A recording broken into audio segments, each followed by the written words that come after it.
what is up, guys? Three Knees Down here, back for a brand new series.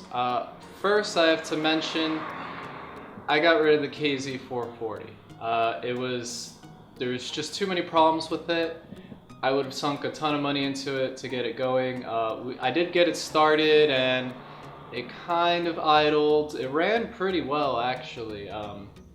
But there's just too many issues with it, and I would have sunk so much money into it that it would have been better just buying a running KZ440 off of somebody else. So got rid of that bike. I'm done with 4-strokes for the time being, and we're gonna move on to just 2-stroke motorcycles for the rest of the year and maybe the next year.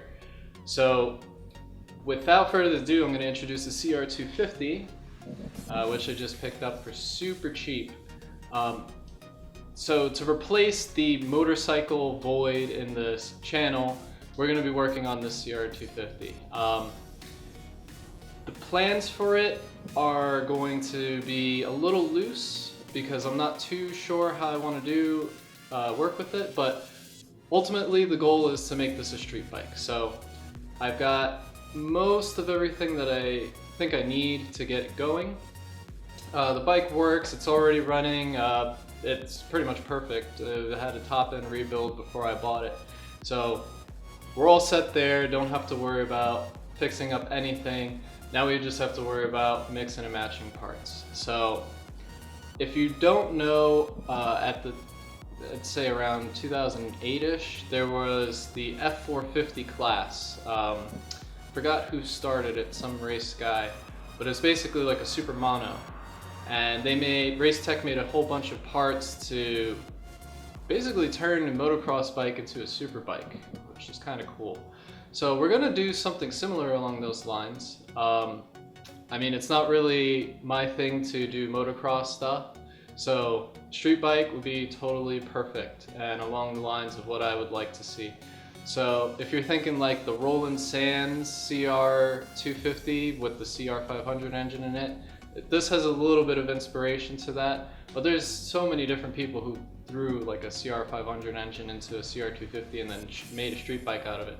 So we're gonna do the same thing, and I'm gonna go through the whole process. I've already done a ton of research, and there's so many little gotchas and caveats that we need to take into account. But without further ado, let's get started right at the wheels. The CR250 is probably one of the most well-known motocross and desert bikes of its time. The early generations featured a fire engine red paint scheme with a steel tube frame.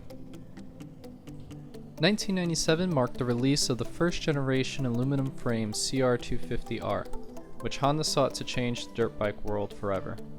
Unfortunately, it was not well received, and thus this brought Honda back to the drawing board for 2 more generations of aluminum frames, with the 3rd generation gaining upgraded electronic power valve engines. Like it or not, these 40 horsepower bikes ended production in 2007, finalizing the era of 2-strokes for Honda in the motocross world.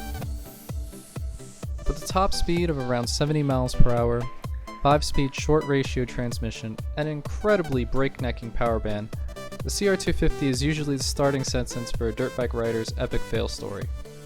So why take this as a candidate for a street bike? Well, because I'd like to see what it would take to tame something like this for a bit of hooligan street riding, if that's even possible. So, to make a street bike out of a dirt bike, there's so many different ways that we can start this off. First, on this episode, we're just going to work purely on the wheels and suspension area, the rear suspension specifically. So I picked up some CRF450 wheels. These are Supermoto wheels. They're 17 inches. I believe it's 3.5 inches in the front and 4.5 inches on the rear width. So because these are for a CRF450 2004 version, the hubs and everything are going to be slightly different, and there's a lot of different workarounds that we can do to make sure that this works very well for the bike. The Supermoto wheels that I picked up, they'll fit a 2004 CRF450, which is the 4-stroke version of this bike. And because it's a 2004, the wheel axles are actually different. So the 1997 axle is a 20 millimeter axle. We got to swap that out for the 25 millimeter axle that our Supermoto wheels will fit on. Either that or we can change the bearings, but why would we do that? Because that would just be easier, right? So along with that, because of the axle change, we have to change the swing arm or modify the swing arm. But we're not going to modify the swing arm because, again, that would be too easy for us. So we're just going to change out the whole swing arm. Here is our CR250. This is the second generation swing arm, and I've been told this bolts right up to the generation 1 frame. So we're going to be using this for our base for the rear wheel. So changing out the front wheel is actually pretty easy. The front wheels for the CRF450 and pretty much all the Honda generation motocross bikes are using the same front axle diameter. So it's 20 millimeters diameter. Honda over time did change the spacing of the wheels, so the spacers are all going to be a little bit different. They're completely wrong from the CRF450 to the CR250, at least the 1997 version. So ordered a bunch of different spacers for the CRF450 and see what work, and pretty much just fit them in. If you have a lathe or anything like that, this is going to be pretty much a straightforward process. Just put them in. You can reuse the old front axle if you like, or you can source another front axle which would probably fit a little bit better as far as the spacing goes. I did notice at the end of doing the spacing that our wheel was actually a little bit offset inside of the middle of the forks, but it's not a huge deal for me, just something to keep in mind. So if you wanted to get the rotor lined up and the wheel lined up in the center of the forks, it might be a little bit offset if you're doing this method that I'm doing. Alright, so we have our front wheel on, and now we're going to work on the rear wheel. We have our wheel that we're going to be using. Since this is a CRF 450 hub, we had to use the CRF 450 2004 and above rear disc rotor, because these are 10 millimeter bolts that go in, but the spacing inside of the rotor itself is also 10 millimeters. The previous generations, those were, I think, 13, something like that. So you would need like a stepped bolt. I don't think we're going to be able to focus in on that too well. It's just looking at me, but you would need a step bolt for that if you were going to use a previous generation rear rotor. We already have a sprocket that we're going to be using for this, so we don't have to worry about that. So that's all said and done. Along with our rear setup, we also have the rear swing arm, the only swing arm that's for the rear, and the caliper plus mount for the caliper. This is kind of important because even though the rear swing arm, keep saying rear swing arm, even though the swing arm goes from generation 1 to 2 and vice versa, the caliper mount only works on the second generation and above, because there's that 25 millimeter hole right here, whereas our first generation CR250 only has a 20 millimeter rear axle. So we're going to assemble this and then make sure that it's all fit inside of the swing arm, and then we'll put the swing arm onto the CR250. So from a conversion standpoint, this process is pretty straightforward. The swing arm that I'm using, again, is the second generation swing arm. Specifically, this one is from a 2001 CR250. So as long as you're able to source out the swing arm, the axle, and the caliper mount, you should be good to go. The caliper actually is the same from the first generation aluminum frame to the second generation aluminum frame CR250s. So you could reuse your caliper, but just not the caliper mount. Along with the issues of the axle diameter going from 20 millimeters in the first generation to 25 millimeters in the second generation, you also have to be aware that the spacers for the rear are different. Aside from the fact that the spacers inner diameter are different completely, they're also too thin width-wise on the first generation. So the second generation actually uses wider spacers to fit inside of those hubs. This may be a CR250 thing, but the spacers that I had used and got from this swing arm actually fit perfectly fine with this wheel, and it seems to be perfectly centered inside of the frame. I noticed also that CR450 riders tend to use a spacer on the sprocket so it can offset the sprocket and change the alignment. I didn't have to use that spacer this time around, so it just lined up perfectly inside of the chain alignment area on the swing arm. So once we have the caliper and everything all set up, it's just a matter of getting in the rest of the axle equipment put together and preparing the linkages and whatnot and removing the swing arm from the old CR250. So at this point, pretty much the rest of this video is going to be disassembling and working on the rear for the CR250.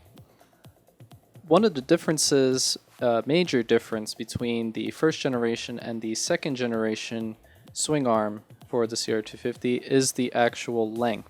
The second gen swing arms are a little bit longer than the first generation swing arms, and I actually appreciate the additional length added to the wheelbase, especially in the swing arm, because the CR250 is really known as a wheelie machine. So if we're going to be doing engine modifications or swaps in the future, I'd really like to be able to control this bike a lot more easily than it already is, because it's not easy to control at all.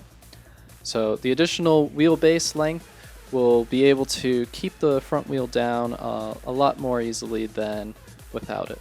So another difference between the second gen and the first gen is the first gen actually uses 15mm bolts for the linkages, while the second gen uses 12mm bolts. So I'll talk about this a little bit later, but just know that it's actually a little bit of an issue and you're going to have to figure out a workaround for this part. Alright, so the last gotcha for this whole conversion is the stock linkages. I found that these were stock linkages, not aftermarket ones. But the stock linkages work for a 15mm shaft, and the second generation CR250 uses 12mm. So I had a machine shop go and make spacers for us, so we can just use 12mm on one side and 15 on the other. Now, why are we using 15 on the other? Well, the CR250 second generation frame is slightly different than the first generation frame. So the first generation frame, all the linkage stuff is kind of like built into the frame a little bit. So I couldn't use the second generation linkages, so that's why we're using these. So let's put it all together and we're pretty much done. So unfortunately I forgot to actually record installing the swing arm back into the bike, but there's a couple of things that I wanted to mention that I kind of glazed over along the process of doing all this. When you're taking apart everything in the swing arm area, make sure to re-grease all of the bearings. Check the bearings to make sure that all the little bearing needles are still installed into the bike. It's very important that those bearing needles are there and your bearings are in tip-top shape once you go back and put them in, because it's going to just cause trouble down the road if they're all messed up, or if the seals are shot. You really should replace those. Pay close attention to the swing arm seals and bearings as well. That's very important. And make sure to check all of the bearings and seals on the actual wheel hubs themselves. Again, if you're buying these things used from secondhand and different owners and whatnot, they're probably not going to be taking the best of care of it or changing it out before they sell it to you. So change out those things, make sure all of this is all said and done as you're putting it together, because you don't want to disassemble this all over again. At the final step, we want to make sure that our rear and our front brakes are bled and have fresh new oil. The oil inside of the rear brake was disgusting, so I'm glad I changed that out and took the time to add in some new .4 brake oil. And once we're done with all of this, you're pretty much just going to sit back and say, oh wow, this was pretty easy and a pain in the ass, but you got it done. We converted our CR250 into basically a Supermoto.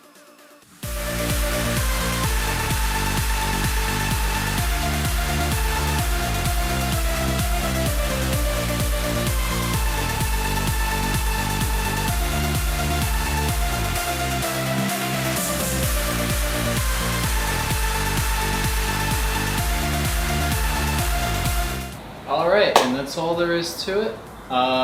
We converted a CR250 first generation frame to adapt a CRF450 wheel set for Supermoto wheels and the second generation swing arm. So not so much machining. In hindsight, I feel like we could have saved some money if we just made an adapter spacer for the 20mm axle, so we could have stepped up from 20mm to 25mm, and then that would have just slipped right in over the axle, and we could have put the wheel right over that too. But you know, I wanted to know exactly how much work it would take to run a second generation CR250 swing arm. I kind of like it a little bit better because it mitigates the wheeling a bit, with it having a slightly longer wheelbase now, and it's, you know, it's just fun. So stay tuned for the next couple episodes. We're gonna go in and modify it, and I'm gonna try and get this bike turned into a street bike. So I'm gonna have to go through the AZ DMV and get all that paperwork filled out and see what it takes to make a dirt bike a street legal bike. So stay tuned next time, and thanks for watching, guys.